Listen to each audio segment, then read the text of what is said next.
va fi o zi foarte grea. A trebuit să fac schimbarea vieții și a fost o schimbare bruscă și radicală.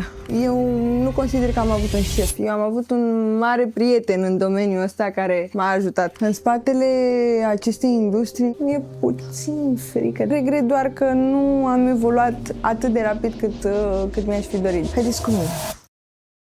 Bună! Intră! Ce faci? Bine! Haideți să vă arăt căsuța mea.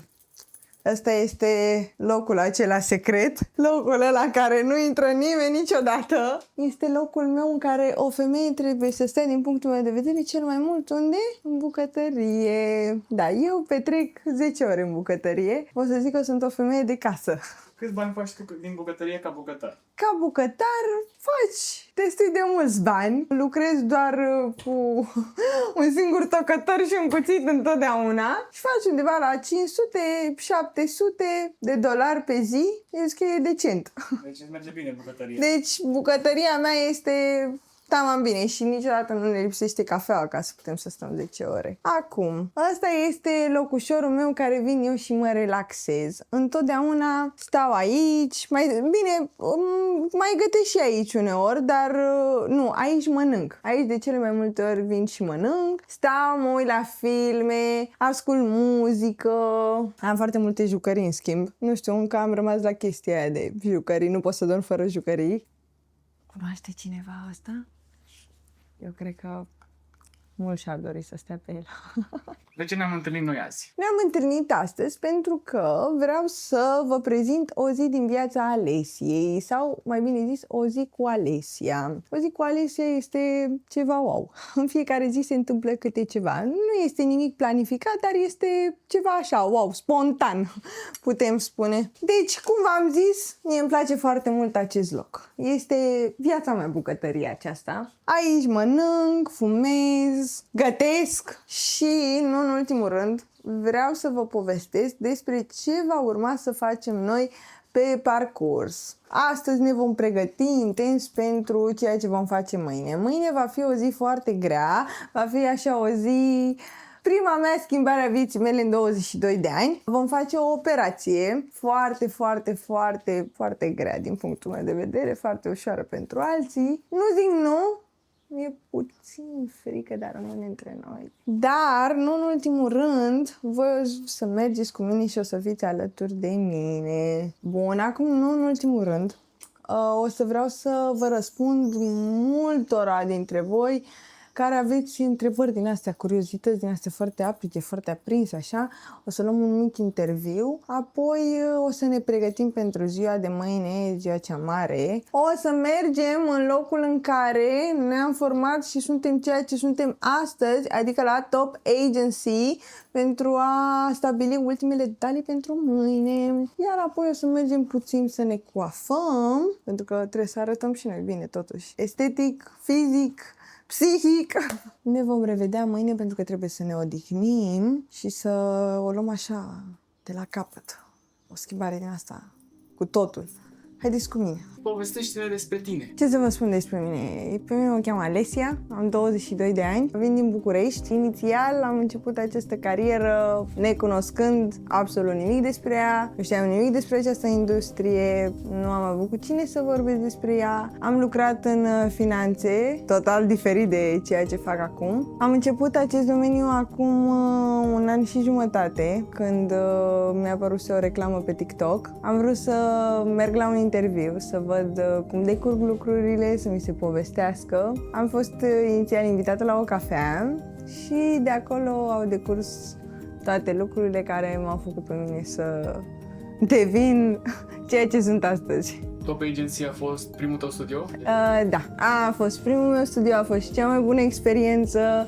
A fost ca o familie, au fost noi mei prieteni. Am fost învățată de către trainerii mei, de către oameni din spatele camerelor. Am putut să vorbim foarte deschis și a fost foarte important pentru mine să am o persoană de bază care, chiar dacă mă certa, mă îndruma într-un mod foarte bun. Cât timp a trecut până să zici, bă, da, sunt un model bun? A trecut 1 an și jumătate pentru că am fost o persoană care nu a înțeles din prima că lucrurile trebuie să fie foarte clare și lucrurile combinate niciodată nu o să dea un rezultat bun. De ce? Pentru că mergeam între două lucruri total separate, nu mă puteam axa pe niciunul bine și atunci la mine a fost ceva de durat. Deci într-un an jumate tu ai făcut tranziția direct sau ai lucrat și în altă parte și part-time? Am făcut part-time, am lucrat și în altă parte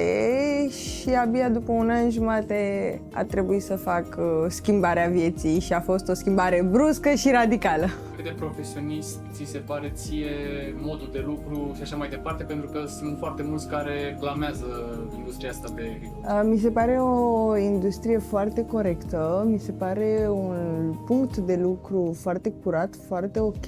În spatele acestei industrii nu se află doar o cameră și o persoană care lucrează, ci se află mulți oameni, multă muncă. Este o întreagă echipă care, dacă nu se înțeleg, dacă nu există înțelegere, nu există niciun rezultat corect. În momentul în care, din punctul meu de vedere, în momentul în care doi oameni, să zic așa, nu se înțeleg și nu se corelează, nu există să aibă un rezultat ok. Ți se pare cumva că ai avut noroc că ai dat de top agency din prima? Da, am avut și am spus-o tuturor, am avut un mare noroc, pentru că am auzit de foarte multe ori ideea că am fost acolo și nu mi-a plăcut, am avut ghinion sau nu. Am avut un mare noroc, a fost dintr-o greșeală, pot să zic că am avut noroc. Și de obicei mie în viața mea mi se întâmplă din greșeli să reușesc. Ce înainte de asta? Lucram la o multinațională, mă ocupam de parte finanțe, bănci, arhivare a documentelor, contractelor a băncilor. Deci nicio legătură cu... Asta a fost primul meu job după terminarea liceului, după examen, ulterior am intrat și la facultate, adică și modelele, chiar dacă sunt modele, au și viața lor proprie, au viața lor personală, își construiesc și alte chestii și nu se bazează doar, să zic așa, pe industrie în sine, ci învață în continuare, merg la facultate. Este o mare întrebare pentru oameni că modelele nu au școală, nu au carte, nu învață, nu... Tu practic ai făcut o facultate și te-ai angajat într-un domeniu. Totuși ai ales să te duci spre videochat. De ce? Ar suna urât din partea mea să spun mi se pare ușor. Nu mi se pare mai ușor. Mi se pare o muncă mult mai ok pentru zilele noastre și contează foarte mult ceea ce faci să-ți placă și să fii pentru acest lucru. Eu în asta m-am regăsit. Pot să spun că m-am regăsit. De ce? Pentru că m-am regăsit în oamenii cu care lucrez. Mi-a plăcut că, în primul rând, am timpul meu, pot să mă desfășor așa cum vreau eu, nu sunt obligată să fiu la program. Ideea asta de a avea un șef neapărat. Eu nu consider că am avut un șef. Eu am avut un mare prieten în domeniul ăsta care m-a ajutat și m-a susținut. Nu a fost ca un șef. Ce zice familia despre treaba asta? Familia mea despre chestia asta, orice aș fi făcut, orice aș face în continuare, m-ar susține, m-ar ajuta. Poate că nu mi s-a spus, poate că nu ar fi de acord în totalitate, pentru că sunt alte generații, sunt disputele astea de generații, dar întotdeauna familia m-a susținut.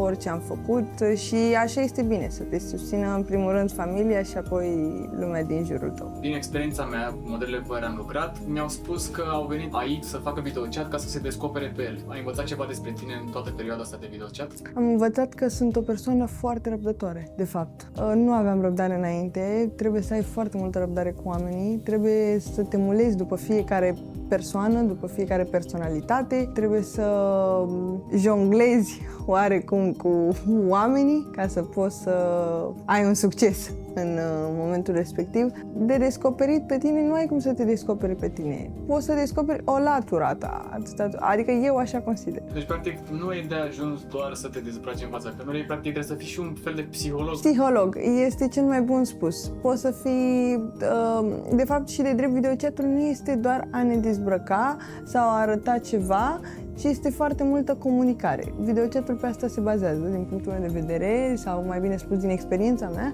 pe o comunicare de la om la om. Care e lucru de care ești cea mai mândră de tine până acum, cea mai mare realizare a ta în videochat?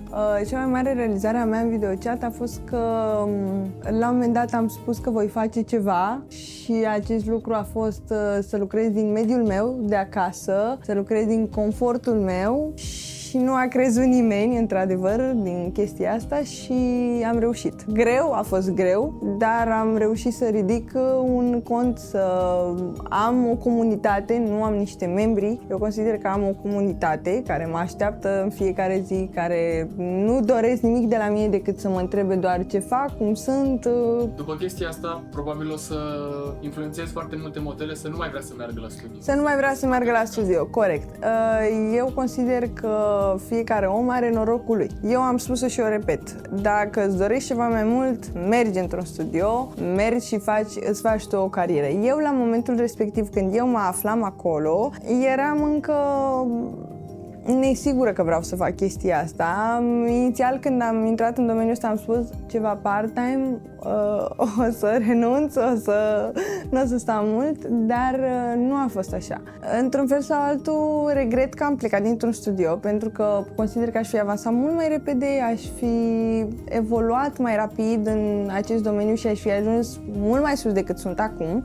Nu regret neapărat că am venit acasă, regret doar că nu am evoluat atât de rapid cât mi-aș fi dorit, dar susțin ideea de studio, susțin ideea să continui pe mai multe site-uri, susțin ideea să fii ajutată și să fii înțeleasă de un trainer, pentru că este foarte important, și susțin ideea ca un model la început să fie foarte apropiată și foarte înțelegătoare cu trainerul și cu echipa din spate, pentru că asta este foarte important. Am descoperit fete care își doresc această industrie, intră în această industrie și consideră că ele cunosc deja industria, ele sunt pregătite să decidă pentru ele și de fapt nu este așa. Trebuie să fii ajutată, să fii lăsată și în primul rând să ai dorința să înveți, pentru că de aici pornește totul. Care e diferența între a face de acasă pe cont propriu și a face de acasă susținută de un studio? Adică cum te-a ajutat pe tine chiar dacă n-ai fost la studioul tău?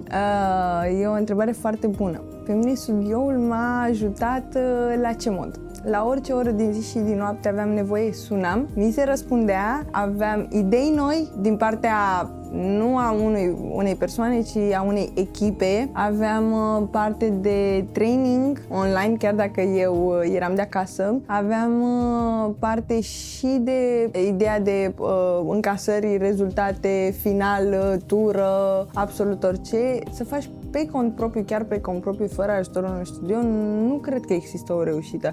Adică am văzut persoane care fac pe cont propriu, dar eu nu le pot numi modele. Adică consider că fac ca un live pe o altă platformă de socializare. Nu, nici de cum a fi model. Cum ai descoperit Top Agency? Top Agency la mine a pornit dintr-o greșeală. Dădeam scroll pe TikTok într-o seară, mi-a apărut o reclamă și am spus, ce e asta? Am văzut că se poate vorbi, se poate comunica, am primit ulterior un mesaj dacă sunt interesată cu adevărat și vreau să vin o cafea și am spus da, sigur că da, mâine. La mine totul este foarte rapid și am fost a doua zi la o cafea și ulterior am descoperit cu adevărat ce înseamnă a fi top.